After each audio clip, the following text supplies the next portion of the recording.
जैसे यहाँ पर पीएम किसान सम्मान निधि की जो यहाँ पर 21वीं किस्त का पैसा था वह यहाँ पर सक्सेसफुली यहाँ पर भेज दिया गया है 19 नवंबर 2025 को, और जैसे आज है 20 नवंबर। ओके, तो जैसे आपको यहाँ पर जो भी 21वीं किस्त का पैसा है वह आपको यहाँ पर प्राप्त नहीं हुआ है, तो क्यों नहीं हुआ है, क्या रीज़न हो सकता है, वह आप इसी वीडियो में जानेंगे। ओके, तो पीएम किसान जो भी यहाँ पर 21वीं किस्त का पैसा था वह यहाँ पर भेज दिया गया है 19 नवंबर 2025 को, लेकिन जैसे हमको प्राप्त नहीं हुआ है, 20 नवंबर हो चुका है। तो हमको क्या करना है, तो सबसे पहले अपने मोबाइल में क्रोम ब्राउज़र को ओपन करना है।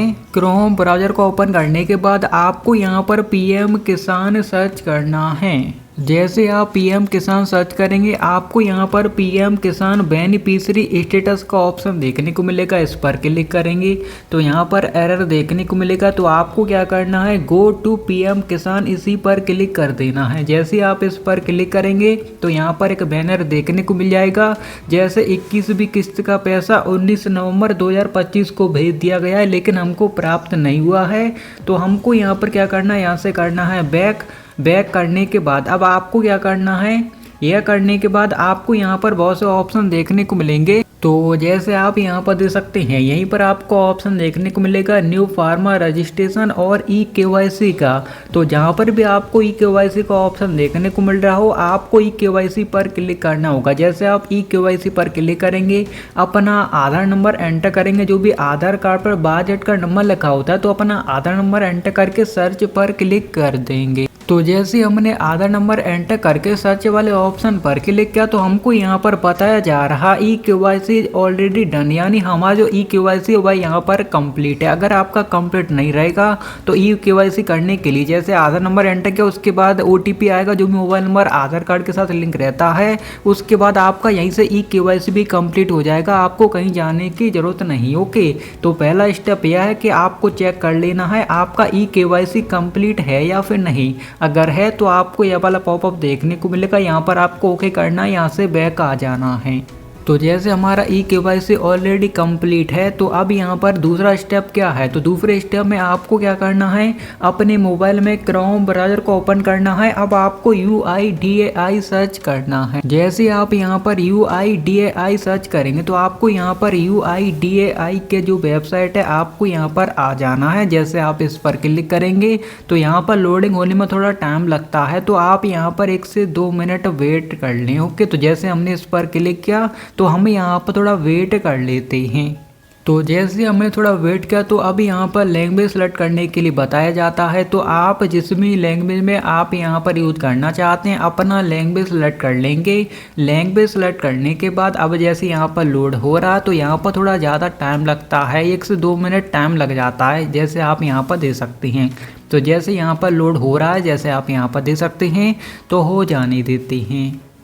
तो अब आप यहाँ पर देख सकते हैं जैसे हमारे सामने बहुत से ऑप्शन आ चुके हैं। तो अब यहाँ पर हमको स्क्रॉल डाउन करना है। जैसे हमने स्क्रॉल डाउन किया तो हमको यहाँ पर बहुत से ऑप्शन देखने को मिलते हैं, जैसे आप यहाँ पर देख सकते हैं।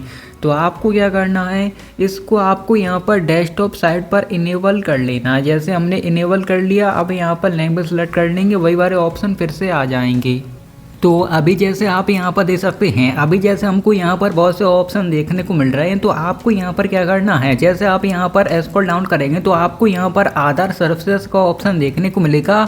तो आपको यहाँ पर आधार सर्विसेज वाले ऑप्शन पर क्लिक करना है। जैसे आप आधार सर्विसेज वाले ऑप्शन पर क्लिक करेंगे उसके बाद यहाँ पर लोडिंग होने में थोड़ा टाइम लगता है, उसके बाद आपके सामने बहुत से ऑप्शन आ जाएंगे। तो यहाँ पर हम थोड़ा वेट कर लेते हैं। तो जैसे हमने यहाँ पर थोड़ा वेट किया तो जैसे आप यहाँ पर देख सकते हैं हमारे सामने बहुत से ऑप्शन आ चुके हैं। तो अब यहाँ पर हमको स्क्रॉल डाउन करना है।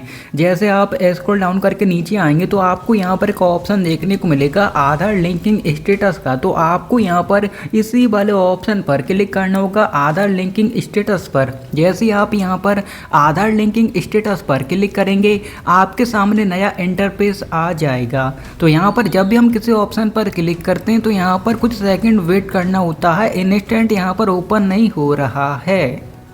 तो जैसे हमने उस वाले ऑप्शन पर क्लिक किया तो अब हमारे सामने फिर से बहुत सारे ऑप्शन आ चुके हैं। तो यहाँ पर आपको बैंक स्टेटस वाला ऑप्शन ही सिलेक्ट करना है, यानी जो आपको बैंक सीडिंग स्टेटस का ऑप्शन देखने को मिलता है इसी ऑप्शन को सिलेक्ट करना है। तो जैसे हमने यहाँ पर सिलेक्ट कर लिया है, सिलेक्ट करने के बाद अब यहाँ पर आधार नंबर एंटर करने के लिए बताया जा रहा है। तो अपना आधार नंबर एंटर करेंगे, जिसके भी नेम से पीएम किसान सम्मान निधि का जो योजना आपने रजिस्ट्रेशन किया वही वाला आधार नंबर एंटर करना होता है और कैप्चा एंटर करना होता है जिस तरीके से लिखा हुआ है। ओके, सेम तरीके से लिखना है। लॉगिन विद ओटीपी पर क्लिक करना, उसके बाद जो भी मोबाइल नंबर आपके आधार कार्ड के साथ लिंक रहता है उसी मोबाइल नंबर पर ओटीपी आता है। ओके, तो जैसे ही हमने आधार नंबर कैप्चा एंटर करके सबमिट किया उसके बाद हमारे आधार वाले रजिस्टर्ड मोबाइल नंबर पर ओटीपी आ गया। हमने ओटीपी एंटर कर दिया, लॉगिन पर क्लिक कर देते हैं। तो जैसे ही आधार ओटीपी एंटर करके सबमिट किया तो आप यहाँ पर देखेंगे your Aadhaar bank mapping has be done. अब यहाँ पर बैंक नेम और बैंक सीडिंग स्टेटस देखने को मिलता है। तो जैसे बैंक नेम में इंडिया पोस्ट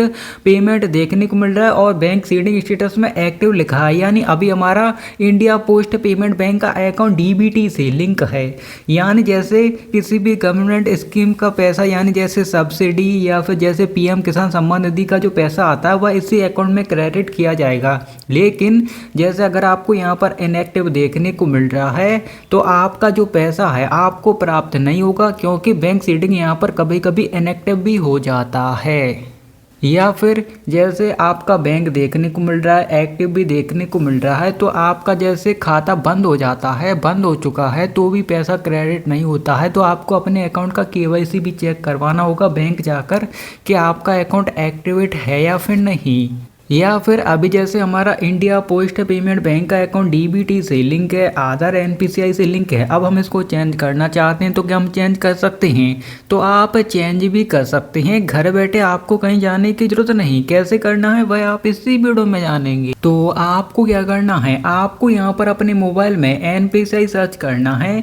अब जैसे आपका यहाँ पर कोई भी बैंक अकाउंट डीबीटी से लिंक है वहाँ पर देखने को मिल जाता है, लेकिन आपका पैसा उस बैंक में प्राप्त नहीं हो रहा है, तो आप दूसरा बैंक लिंक कर सकते हैं। कैसे कर सकते हैं?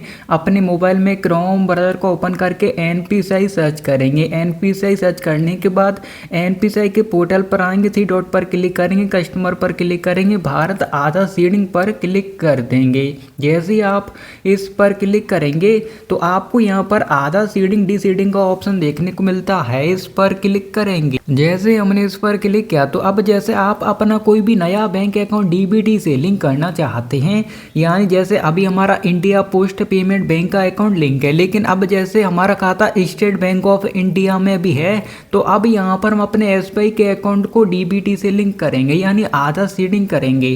तो हमको यहाँ पर अपना आधार नंबर एंटर करना है, उसके बाद सीडिंग वाले ऑप्शन पर क्लिक करना है, सिलेक्ट योर बैंक। तो जैसे हमारा स्टेट बैंक ऑफ इंडिया में अकाउंट है तो हमको सभी बैंक देखने को मिल जाते हैं।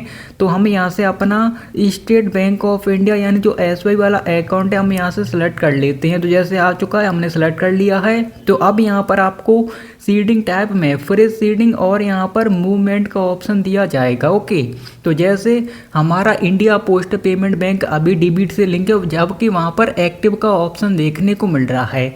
तो जैसे आपका बैंक वहाँ पर शो हो रहा है, स्टेटस भी एक्टिव शो हो रहा है, तो आपको यह वाला ऑप्शन सेलेक्ट कर लेना है। लेकिन जैसे आपको वहाँ पर इनएक्टिव का ऑप्शन देखने को मिलता है तो आपको यह वाला ऑप्शन सेलेक्ट कर लेना है। तो हमको एक्टिव वाला ऑप्शन देखने को मिल रहा था, जैसे आपने वीडियो में देखा, तो हम यह वाला ऑप्शन सेलेक्ट कर लेते हैं। यह सेलेक्ट करने के बाद अब यहाँ पर अपना account number, confirm account number, यानी जैसे हम अपने एसबीआई के अकाउंट को डीबीटी से लिंक कर रहे हैं तो हमारा एसबीआई का अकाउंट नंबर क्या है वह हमको 2 बार एंटर करना। जो यहाँ पर एंटर करेंगे सेम नीचे एंटर करना है। अब हमारा एसबीआई का अकाउंट डीबीटी से लिंक हो जाएगा। उसके बाद जैसे हमारे पीएम किसान सम्मान निधि योजना को जो पैसा आता है वह अब हमारे एसबीआई के अकाउंट में ही क्रेडिट होगा। किसी भी रीजन की वजह से पेंडिंग होगा तो वह किस्त भी क्रेडिट हो जाएगी आपके से अकाउंट में जो भी आप नया बैंक लिंक कर रहे हैं। ओके, वह पेंडिंग रहती है। ओके, लेकिन क्रेडिट हो जाती है बाद में। तो अब यहाँ पर हमको क्या करना है, यह एंटर करने के बाद बॉक्स पर टिक करेंगे, कैप्चा एंटर करेंगे जिस तरीके से लिखा हुआ है और यहाँ पर सबमिट कर देंगे।